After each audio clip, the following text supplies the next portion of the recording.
The COVID travel restrictions have been suspended. The border is bustling once again, and hopefully, the airports are back to the bastions of efficiency they once were. Many Canadians, however, cannot so easily sweep under the rug the complications and limitations of travel experience in the past 2 years. Frustrations and privacy concerns with the Arrive Can app, testing requirements and the types to enter your own country, and the endless hoop jumping really have worn many Canadians down, be it vaxxed or unvaxxed.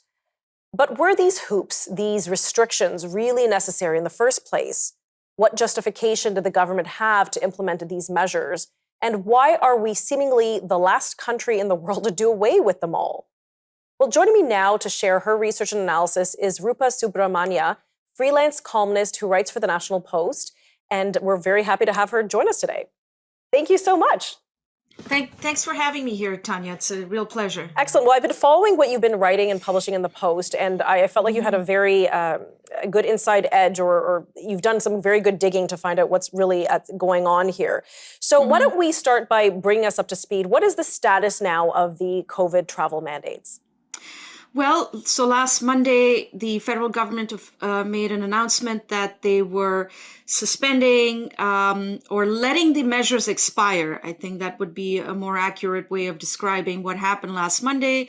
So you no longer need, if you're an unvaccinated foreigner, for example, you no longer need to, you can come into the country. You don't have to get tested at the border, and you don't have to go into quarantine. The Arrive Can app becomes optional. And so basically, Canada allowed all of the remaining pandemic restrictions to expire as of October 1st. And finally, Canada joins the rest of the world in hopefully leaving the pandemic behind. And as I've pointed out many, many times over the months, Canada has been an extreme outlier in maintaining these pandemic restrictions, while the rest of the world, comparable countries, including New Zealand, which pursued a very strict zero COVID or COVID zero policy, they got rid of mask mandates. Oh, that's the other thing. Mask mandates in federally regulated areas, including planes and trains, have also been lifted. Wow. So we were really one of the last countries to get rid of these restrictions, and hopefully now that's the end of that, and we move on and leave the pandemic behind. Okay, so that's a good point. I'm glad you brought up New Zealand. So October 1st, 2022, Canada's finally lifted it. Roughly when did New Zealand lift it? When did the UK, when did other comparable countries do away with their restrictions? I think the UK made, it was a gradual lifting of restrictions, but I think really by about spring, the UK was basically, had gotten rid of all of its restrictions. Several European countries did so. New Zealand got rid of its mask mandate, I believe, in the summer, and also eased several of its other restrictions, including air travel. But I traveled overseas in April, and I went to Europe, and I went to India, and I found that when I returned to Canada, Canada essentially felt like a prison, because we were still maintaining these restrictions, and they were strictly enforced, whereas in these places that I'd been to, people had moved on. So why do you think the travel mandates have been lifted now?